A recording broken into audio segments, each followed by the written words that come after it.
It's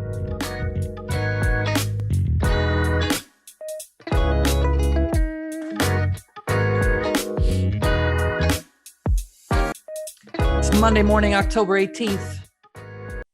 Welcome back to H&J Talk Sports. The Steelers, man, they got to win. West Virginia had a bye week, and holy shit, it's hockey season. Let's go. Here we go. The Steelers will never be last in the league in running again. It's a good time to get hot. Holy crap, guys. That's pretty cool. And a Rabu. Najee Harris, running back, first round. I think the Steelers will target him.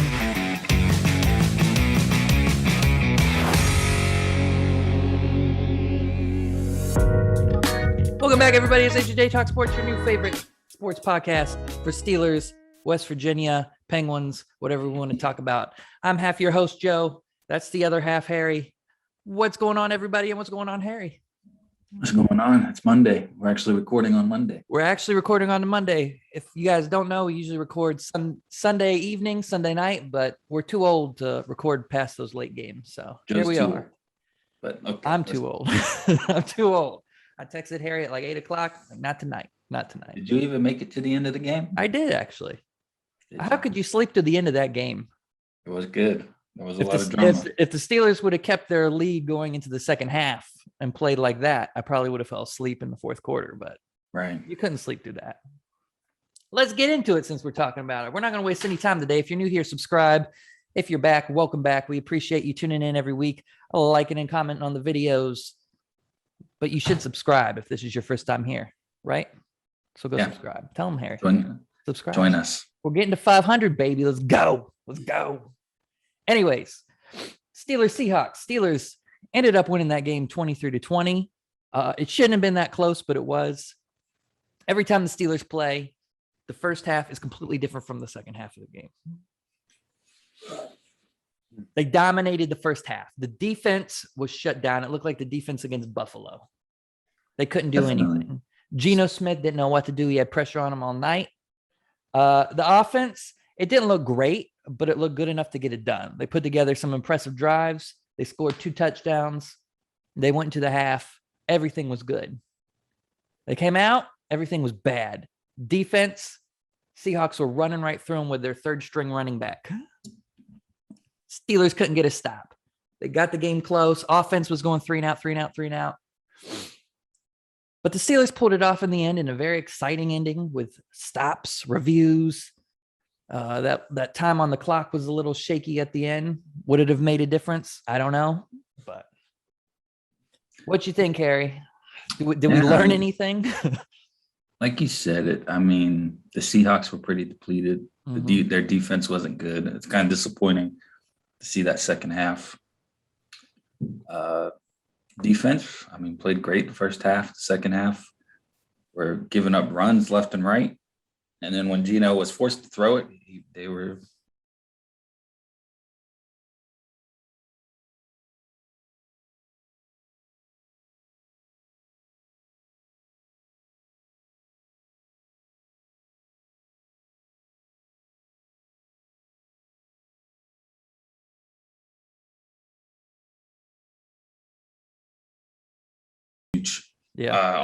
almost won the game right there. It did. The rest of the secondary, though, did not look good. I mean, let's briefly talk about that because Edmonds, even Minka, I hate to put disrespect on Minka's name. I don't think he's been that good this year. And last night, not only his coverage, but they missed a lot of tackles as a collective group. They did. I don't know what was going on last night, especially the second half. I don't know what was going on in the second half. The second half, it was like even that one play, I think in the beginning of the second half, 3 guys completely missed a tackle and turned a short little, what should have been a stop, a 3 and out, into a 27-yard gain in the first down. And I think they went and scored a touchdown on that drive. I think part of it was, they after the first half, they just got too comfortable. They were well in control of the game. Could be it. Defense was, stifling Seattle. You got to give credit to Pete Carroll, too. Yeah, I mean, they adjusted. They played good with what they had. They played really good. Yeah. And a win's a win. I think there's a lot of parity in this in the NFL this year. I don't think there's, I mean, maybe the Bills now, you could be considered a team that's on another tier from a lot of people. Yeah. But I mean, you're seeing teams that are near the bottom. I mean, for example, with the Ravens, the Lions almost beat them, the Raiders in overtime. I mean, so they're winning though. But I think historically, when it comes to the Ravens, no team has given Lamar Jackson as much problems as the Steelers have over the past few years. He is completely different in the game against the Steelers. I mean, the first game that I thought they looked really, really good was when they played Chargers this week. They looked good. Yeah. That's the first time I seen them. Wow, this team looked, because the rest of the games have been super close. I mean, all their games, comebacks, one score games, all their wins. Browns haven't looked good at all. The Browns have been built up so much. And in the first week, we were hearing how great they are. We have the same record right now. They're pretty tough. But who'd they lose to? They lost to the Cardinals this week. Yeah. I mean, Cardinals it's Arizona. That's something might be the best team in the league right now. They might be, surprisingly. How about Even still, I don't know. I don't think there's a clear cut. But I think teams on either side. Here's my transition here. There's a clear cut number one wide receiver in Pittsburgh, and it's Deontay Johnson. And I think he showed that on national TV last night. He's playing well. That man can ball. He catches everything. He did miss a few passes last night. The defense was tight on those. One of them I thought should have been pass interference, and he's really good. He reminds me of Tony O'Brien in his ability to get yards after the catch. Yeah. So that's good to see. He's got potential. I think Claypool's been a little banged up. Claypool hasn't looked himself. He struggled. He struggled last night. That one catch, he had the pass interference. I think it was the fourth quarter. I don't know. He had the catch. It ended up being offensive pass interference, so it wouldn't count it anyways. But when he caught the ball, he jumped out of bounds, so it would have been out of bounds. And he wasn't even near the sideline. I mean, that's just some awareness your wide receiver should have. Was that the offensive pass interference? Is that the one you're talking about? Yeah. That's pretty obvious. Yeah. I mean, it would have been called anyways, but I'm saying even if it didn't get called, he jumped out of bounds. So it would have been out of bounds on that catch. And he wasn't near the sideline. I mean, you got to have, as a wide receiver, better awareness than that. Because if that wouldn't have been interference and he would have jumped out of bounds when he was that far in, boy, I would have flipped shit. And one more thing about the wide receivers, James Washington, what happened to this guy? Do the Steelers hate him? I don't know what's going on here. He's had potential. He just hasn't. Has it? I don't know. Has he not used his potential, or are they just not using him? Are they seeing something in practice that we aren't seeing? Because I haven't seen him not use his potential. I've seen him catch passes when he's targeted. Yeah. Is it his routes? I don't know. Because I figure with Juju out, he'd get a chance to step up. We saw him in the first quarter. He caught one pass, and then I didn't see him the rest of the game. Bro, he's like fourth on the depth chart. Yes. I mean, Ray's passed him. Yeah. I don't know. We'll see. As the season goes on, he's going to get more opportunities. Yeah. Let us know in the comments what you guys thought of that Seahawks game and that ending. I'm not going to comment on the refs as Mike Tomlin. Well, I'll let Mike Tomlin comment on that. As he said after the game, I'm going to get fined tonight. Or send my check to the league, I think he said. Someone heard him saying. Anyways, it's a bye week. And then I think the Browns after the bye week, right? Is that what it is? I haven't looked at the schedule. I should have pulled up the schedule. That's an amateur move here. You don't watch us for the professionalism. You watch us for the personality. I'm pretty sure it's the Browns. We're just going to go with that. They play the Browns after the bye week. So we got a week off. We'll talk about that next week. So it's a little closer. We won't get into that today. Yeah, you're right. Yeah, I thought so. It's the Browns. Well, big games. Browns and then Bears. Yeah. A chance to maybe get 5-3 or 3-5. And now this Browns game's really huge because they're both have the same record going into it. So someone's going to jump ahead after this game. We need to win because we need to stay within striking distance. You have to win this game. I don't think the Ravens will stay like they are. They're playing too many close games. They're going to get caught. Mm-hmm. Same with the Bengals. I don't think the Bengals will stay ahead. And we all got to play each other. Yeah. So hopefully we can get some momentum and second half of the season, put it together. But you got to stay. You can't lose both these games and be 3-5. No, this is a huge game here. Yeah. This might be the biggest game of the season because it's going to direct how your second half goes if you win this. It'd be an 0-2 start in the division, which would be really bad. Yeah. And you still haven't played the Ravens. So. Before we move on briefly, I got to talk about Geno Smith because West Virginia fans were tweeting me all night saying, yeah, Geno Smith. Oh, I'm disappointed, Geno Smith. They really wanted him to do good. And I think he did good. In the second half, he looked strong. Obviously, you don't want to see him have that fumble at the end. But I think he looked like a guy who could run an offense in the NFL. I mean, it's tough when you haven't played football in 3 years. And then you start against the Steelers and TJ Watt, one of the best defensive and rushing defenses in the league. It's not ideal for you if you're a quarterback. Yeah, that was tough. I think, I don't know, it's tough. He has experience. He was a starter. Yeah. He's been in the league for a while. The last couple of years, you haven't seen much of him. But I think they said he hasn't started in 3 years. Yeah. He started with the Jets and then kind of got passed around a little bit as a backup. But he played well. I don't think he was terrible. He'll get more chances because Russell Wilson's out a couple weeks. So, yeah, now that game's over, I hope he does well. I agree. I'm with that. I hope he does well the rest of the games. Yep. But moving into West Virginia, that's my transition for that. It was a bye week. We don't have much to talk about, but let's talk about TCU because they did play and we play them next. They lost to Oklahoma. Oklahoma's new quarterback is way better than Rattler. He looks good. The offense is way better. It's a different team. This looks like the Oklahoma offense we've seen in the Big 12 the last few years. Yeah. This Oklahoma team would beat West Virginia pretty bad. Yeah, they would. I see why the fans were chanting during that game. So TCU's lost to them. The week before, TCU smashed Texas Tech. I mean, they haven't looked great. The only game Texas Tech beat us and TCU smashed them. So that's the only red flag game for me as a West Virginia fan. I don't want to talk about West Virginia because we don't know what we're going to get with them. But what's TCU? So let's look at is TCU good?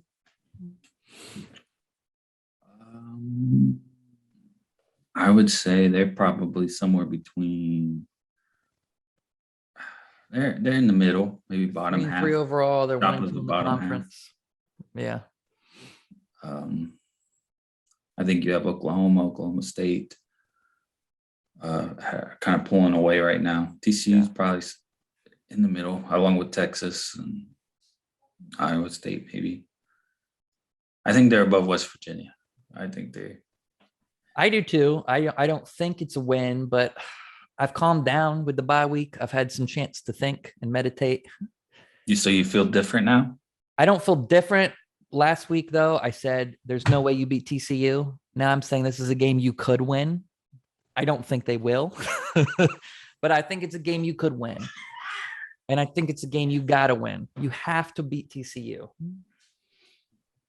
I don't think I don't know what you do because now you got Baylor still. You got Oklahoma State. You have to beat TCU if you want to do it. If it was at home, I would say I'd give us a better chance. But playing on the road, yeah, and it's a night game. They announced that it was starting. I hate that crap. 7:30. What the heck? It sucks. An irrelevant game between two teams that are in the bottom of the Big 12. And make a night game. Yep. Take up my whole Saturday night now. We get West Virginia gets no home night games anymore.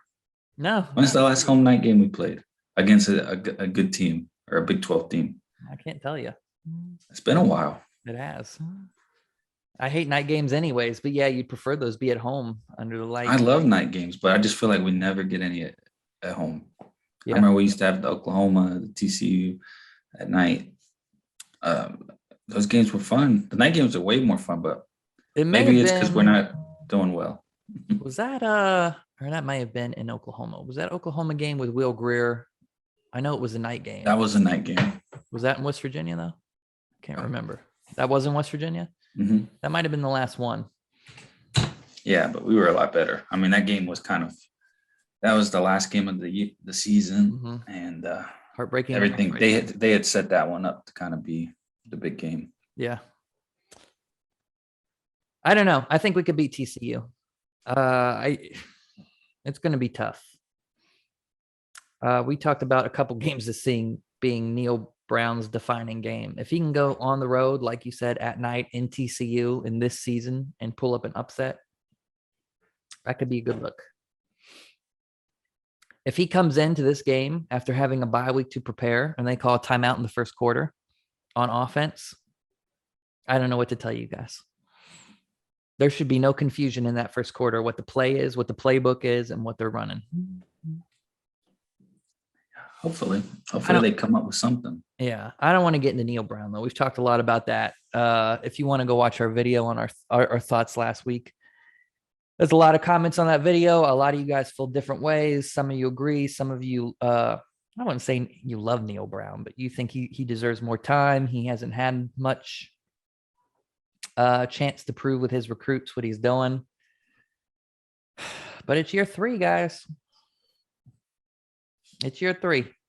I don't know. I think he definitely makes it to next year, but we'll see. One thing I want to look at is it is always halfway through the season, which is crazy because I feel like we just started.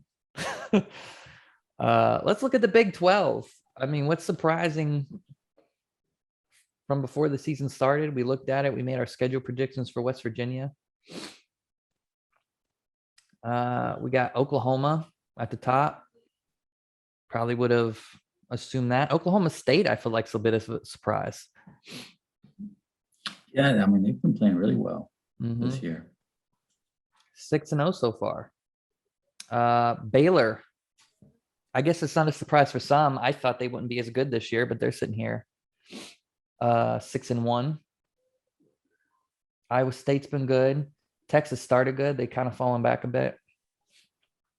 Anything surprise you about this? I guess the biggest surprises for me is Oklahoma State is way better than I thought, and West Virginia is way worse than I expected. Oklahoma State and Baylor better than I had expected before the season. West Virginia worse. I did not expect them to be as bad. This is probably the worst year since I forget what we finished that year. Was it 4-8, 5-12, something like that? It was a while ago. Yeah. No, I don't know. I mean, I think to me, Oklahoma State and Oklahoma are the 2 best teams. Baylor could be in it. They played Oklahoma State pretty well. So probably them 3. Iowa State hasn't been as good. Yeah. The Big 12 overall has been very good this year outside their conference. I feel like this is the best Big 12 we've seen in a few years, especially since Oklahoma got their ship righted with their quarterback. Now they actually look like Oklahoma. I mean, Oklahoma has a real shot in the playoffs if they can get through this Big 12 schedule. They got a real shot. I mean, I think it's a clear path, no doubt about it. You go undefeated, they're in. They win the Big 12. They're in. Take a loss, I don't know. There's some Big 10 teams that could get in. I think Alabama, if they win out, they're going to be in. How good is Cincinnati this year? Cincinnati has been good. I think they played their toughest games already. If they win out, they're going to be in. Well, people have been saying their schedule hasn't been tough. But 6-0, man. I don't think anyone expected that from Cincinnati. They're showing that they're ready for the big time. I mean, they beat Notre Dame. That was the game. They did. I think that's the one game people say that was tough. The rest of their schedule they've been saying wasn't tough, but it's hard to go 6-0. And they've been pounding teams. It's not like it's been close games. So these teams they've been beating pretty solidly. They looked the part. I mean, right now the way the matchup is you have the SEC winner at number 1. You have a 1-loss team at number 4. Oklahoma and Cincinnati would be the matchup. That'd be a fun game. Yeah. It's funny. Oklahoma's offense is finally putting it together, but now their defense has looked terrible. And now they look like the old Oklahoma teams. They struggle. Right. You're just going to have to outscore teams. They couldn't score anything. And now they're back to scoring like crazy, putting up 40, 50 points a game. And now their defense is giving up 40. Yeah. I mean, Who's that's the better only this reason. year, Alabama or Georgia? Georgia looks really good. Georgia does Really, look good, that defense looks tough. but I feel like Alabama always finds a way. Yeah. Um, I feel like though this right now, how it looks, might be the most competitive college football playoffs we've seen in a couple of years. Because all these It'll be teams nice. on top are pretty good. It'll be nice to have new teams. Clemson's not going to be in. Mm-hmm. Ohio State has started looking pretty good since that loss to Oregon. Yeah. But all those Big Ten teams have to play each other. Iowa just lost last weekend. So you still have Ohio State and Penn State have to play. Michigan, I think, still undefeated. Mm-hmm. So they're all going to play and knock each other out. We'll see who comes out of there. If you have a team with one loss to win the Big Ten, they're going to get a spot. Yeah. Penn State's been really good. I mean, they could do something here. Penn State was good. I think the only reason they lost to Iowa was because their quarterback got hurt. Yeah. Penn State's a good team. If they beat Ohio State and win out, I think they got a good shot to get in. That would be exciting. Yeah, to me, Alabama and Georgia are probably the two best teams. It would be really tough to beat Georgia this year. I think the only team that can beat Georgia right now, Oklahoma needs to get if they get their defense playing well, they got a shot with their offense now because their offense has been really good. The defense can't be how it is. I don't know. Alabama definitely has a shot. I wouldn't bet it against Alabama in that SEC championship game. Yeah. And who knows if Georgia stumbles along the way, plays bad, maybe Florida takes them. It's hard to see right now, but sometimes these teams play in games and have a bad day, just like Alabama did against A&M. A&M's starting to look better too. Yeah, they've been really good lately. That's another one was kind of surprising. Yeah. I mean, they had a lot of hype before the season, and then they started off kind of bad. But since that Alabama game, 5-2 right now. They're starting to look the part. We'll see. I'd like to see Oklahoma get in there. I'd like to see a Big 12 team. Yeah. Maybe Oklahoma State. That Oklahoma State game will be good. That's a big game now. Yeah. Maybe they play twice. Mm-hmm. The only thing I'll say is this is probably the most competitive I think I've seen in previous years in college football. You don't look at that top four and think anyone's beaten those teams, especially the top two. Alabama, Clemson in previous years. This year, I feel like, honestly, anyone in the top 8 maybe could make a run for this. I mean, you got Penn State, maybe not Michigan or Michigan State. I don't know how I feel about them. Ohio State could get hot. You still got Alabama, Cincinnati. Who knows what they could do? That's a new team we've seen up there. I mean, you don't think they go in and beat Georgia or anybody like this, but you never know. Who knows? Well, the last 2 years, there's been one team. There's always one team that seemed kind of on another level from everybody. Yeah. It was LSU with Joe Burrow. Last year was Alabama. And I mean, neither of those teams played any close games. Yeah. Just went through the schedule. Trevor this year, Lawrence, Georgia Clemson kind of has seemed like that.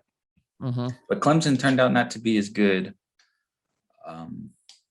He got hurt, though. I think that hurt them. Or he got COVID when he was out. I think that hurt them. Who? Trevor Lawrence. Or you mean this year? I'm talking about this year. Oh, this year. Yeah, they didn't. I saw those preseason rankings. I didn't think they were going to be that good. Yeah, their QB, I mean, he hasn't been anywhere near. I'm surprised they're still ranked, honestly. I think that's a little bit of bias. Are they still ranked? I don't know if they're even ranked anymore since they lost. On today's polls, they're 24th.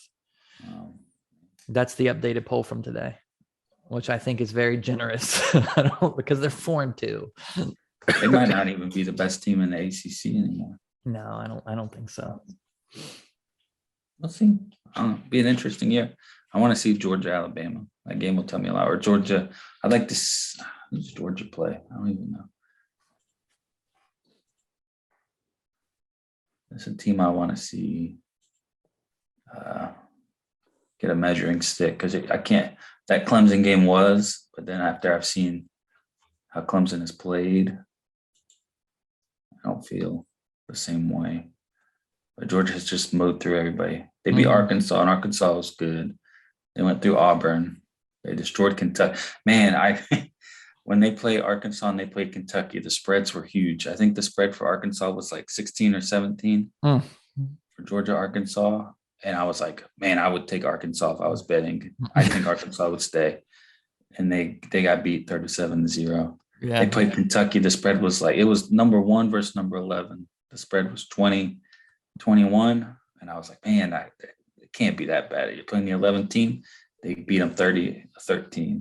Who was that? We were in Vegas and you talked me into taking some bet. You said it was Alabama versus somebody. Yeah. You said all we got to do, we beat the spread easy. It was like plus 55. That was a blowout before the first half ended. You son of a bitch. Georgia really. You sold me on that too. You're like, oh, you see the spread on that? We'll make that easy. First half, it was over. Yeah. I think it was over by the first quarter. It was like 28-0. I was like, okay, let me throw this ticket away. I don't know, man. It's exciting. Let us know in the comments. Who do you guys think? I mean, what do you think of the playoffs this year? Who do you got? Who do you think will win? Who's your dark horse team? Maybe who's a team that you don't could come out? Mine's Cincinnati. I think Cincinnati could do something for our Pittsburgh fans. Honestly, it might be good to see Penn State make some moves. Let's know what you guys think. Who do you got in the playoffs this year? And who do you think's a team that could shock a lot of people in the playoffs? I got a question for you. Yes, sir. So we are at the midpoint of the season right now. Yes. 2-4, 8th in the Big 12. What, or even if there's a saving factor for the rest, what would have to happen for the rest of the season for it to be considered or feel positive going towards next year? I think for me, getting some of these young guys in and seeing them do well. So play some of your freshmen that are going to be here next year, your sophomores, play Garrett Green more. I'm not saying you got to start him. I'm not saying he's got to play more than 50, but play him more and let's feel good about next season, right? You got the biggest class ever. We know we got a young offensive line. We know we've got a good young secondary with a lot of sophomores. Let's feel better. Let's see our, we talked about last show, Caden Prather, who was supposed to be a big time recruit of the 21 class. Let's see him play more. I want to feel good. I don't think there's any way you're going to feel good about how this season ends. I'm not going to say record wise, is there a record? I don't think there's any say. You're not going to win out. If I'm being realistic, no. If you're being realistic with yourself, there's no way this record turns out good. If we finish 3-3 here at the end, I don't think you do. That I think that would be unrealistic. I mean, you'd have to win. You could win TCU, Kansas State, and Kansas are the games. But the way West Virginia's been playing, I don't think they're going to win the games they should win. I mean, I don't think they win those 3 games. If they do, even if they do, I'm not feeling better about this season because it's Neil Brown. It's his 3rd year. We had high hopes. I think it's already a letdown. If you go 3-3, it's a letdown. The season as a whole is a letdown. Yeah. But you got to, what's done is done. The first half of the season's done. You can't do anything about that. I see what you're saying, but no, I think beating TCU, Kansas State, I may feel good because I'm saying, all right, at least in the season, you beat the teams you were supposed to. That's positive, right? Neil Brown's team goes in and they take care of business. They do what they're supposed to do. Kind of a, I don't know, redemption for the Texas Tech game or the Maryland game where you could have won. Okay. This could have been a vastly different season if you win those 2 games. So, yeah, I'd feel a little better if they beat TCU, Kansas State, and Kansas. But for me, it's all about I want to get the guys going into next year. I want to see what we have. It's time to start getting excited for next season. You got Nico coming. You got a huge class coming. You got some 4-star running backs and wide receivers. Let's get our young guys experience. So moving into next year, they can pick up and we can hopefully not go through this again. For me, For me to call this a decent season, I'd like one of two things for the second half to make it a decent second half. I would like to see us either finish 4-2, and that would put us at 6-6 for the year. That would be, I would feel, okay, maybe we turned it around. Maybe there's some hope for next season. We finish good. Or I would like to see us upset Oklahoma State. That's it. I think that's your Super Bowl. I mean, for the yeah, I'd feel season. huge if you upset shit. Even if you beat Texas, that would be huge. Texas would be good, but I want to see us. I want to get Oklahoma State back. When we had Greer, they beat us. Yeah. That was a bad loss. I want to see that game. I want to see us beat Oklahoma State. I think if other than that, other than finishing 4-2 or winning against Oklahoma State, for me, I think the season's a loss. I wouldn't feel good about going into next year. I mean, honestly, I agree with you. I would feel good if we went 4-2. Yeah. I'd be like, yeah, we That didn't means you live beat the the teams you're supposed- expectations, Yeah. but at least we finished strong. Yeah. And you upset someone you're not supposed to win. So that's a good end to the season. I don't see it realistically. I don't can't see it any of either. Those games. I They could surprise me. very well see us finishing 1-5. Yes, I could too. I mean, I can't look at this. It's very hard. Hopefully I feel different after the game Saturday. Let us know what you guys think in the comments. I like Harry's question. That was a good question there. And I want to hear it from you guys too. What would make you feel better about this season to see in the last week? Is it seeing the young guys? Is it doing what you're supposed to and going 3-3? Is it getting an upset, going 4-2? Maybe it's not necessarily about the record. Maybe you lose to TCU in Kansas, but you beat Oklahoma State. Would that make you feel good? Just to get an upset of a game you're not supposed to win. Yeah, I want to see. We need to beat somebody that we haven't beaten in a while. If we beat TCU, Kansas State, and Kansas, I'm not going to feel good about that. But if we beat Oklahoma See State, one of these upsets here, and Texas and Kansas, I would feel better about that 3-3. Yeah. Then we need to beat somebody we haven't beaten in a while. Let us know in the comments, guys. What do you think? What's your redemption for this season? Yeah. What do you want to see West Virginia do here in the closing half? Boy, football goes too fast. We just started. I know, it's crazy. It feels like we just started and now we're at the midway point. I feel like we waited all summer. It just started and we're already here talking about the end of the season. Jeez. Yep. On that note, hockey started, Harry.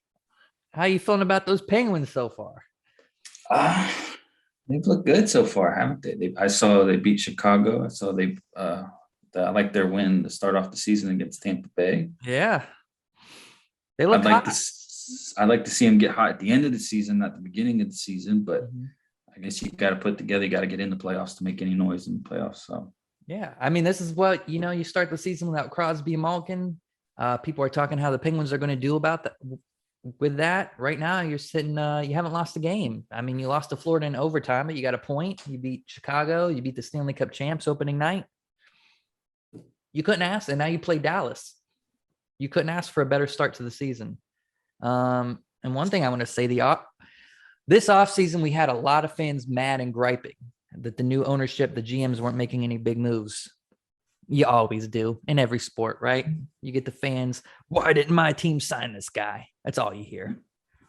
Hey, the guys they did sign may have been smaller names, but so far, they've been huge to start this season. The first game against Tampa Bay, your 3 goals that weren't empty net goals, all scored by offseason acquisitions.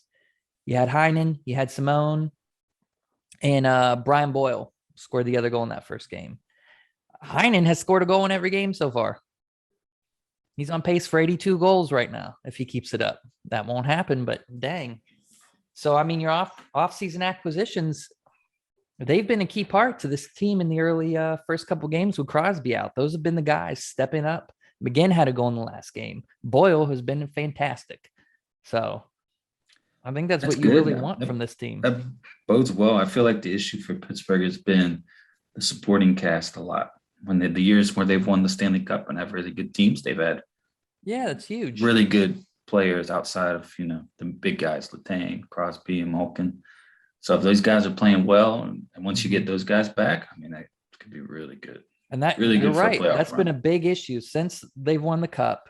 You lost your third line center, Benino, and then slowly you've lost the rest of your third line. Third lines are huge in teams that win cups, third and fourth lines, but especially third lines. Because you gotta say in the cup, your top two lines are going to get shut down. That's the focus. Stanley Cup playoffs are defensive. They're going to get shut down. Your bottom guys have to step up. And now when Crosby Malkin comes back, your third line is probably Jeff Carter, Heinen, and I don't know who they're going to put on that wing. It could be McGinn. It could be Aston Reese. It could be Simone. I don't know. But it looks good right now. You got to feel good about that. And you got to feel good about the fourth line even because you got Brian Boyle, who's been great so far. And he's big. He kills penalties, which Pittsburgh struggled with last year. I like it. Keep building. You like it? A long I like season. it. And Crosby could be back this week. They play tomorrow against the Stars. We could see him in that game. And if not, I'm pretty confident you'll see him against Toronto on Saturday. It helps that the team's playing better, so you don't have to rush him back. It does. And I prefer, I've said before, wait. So if he comes back Saturday, but I'm pretty confident. I don't think you'll see him later than Saturday. He's been practicing. I think you'll probably see him against Dallas tomorrow night. Yeah. So that's exciting. Not bad. And if you want more in-depth hockey coverage, come watch Hockey Talk every Friday with Joe. I'll get into the nitty-gritty of it, the details. Yes. All my hockey fans. Go watch Hockey Talk. Yes. Thank you, Harry. I appreciate that. I try. How can you not listen to that recommendation? I try. I'll be watching. You listen. He watches. There you go. That's all you need to know. Like, subscribe, and share. Harry watches. H&J Talk Sports. I didn't do fan questions this week. My bad, guys. That just drops the ball every week now on this. Harry didn't remind me again, so it's his fault. Yeah. Vanguard comes out soon. We're all excited for that. Let us know in the comments if you're excited. We're excited. Let's Anything go. else? Let's go. I think that's it, man. You got anything else? I don't know. Some good fights coming soon. We do got the fights. I was looking at that. We'll talk about that next show, guys. If you watch UFC, tune in next show. We're going to talk about UFC 260. Is it 267? Yeah. I think. It's a good fight. And then the one after that is really good. Yeah. Even this weekend, the main event's good for the fight night. Is it? Vittori and Costa. There you That's go. a good one. That is a good fight. We got it. UFC loves the end of the season. They save the best cards for it. So I'm excited. Yeah. We'll talk about that next week. If you're a UFC fan, tune in next week. We'll also have to talk about West Virginia TCU and my baby screaming in the background. Let's go, guys. And Penguins. This is H&J Talk Sports. Subscribe, like, comment, go follow us on social media, Instagram, Twitter, H&J Talk Sports. HJTALK SPORTS if you want to follow us on social media. And we'll see you next week. Spell. Huh? I say you can spell. I can That's good. spell. I want to make showing sure off. they know so they don't type H and J. It's HJ Talk Sports. Come follow. We know you guys have had an exciting football season. Yeah. Come follow. See you next week, Harry. See you next week.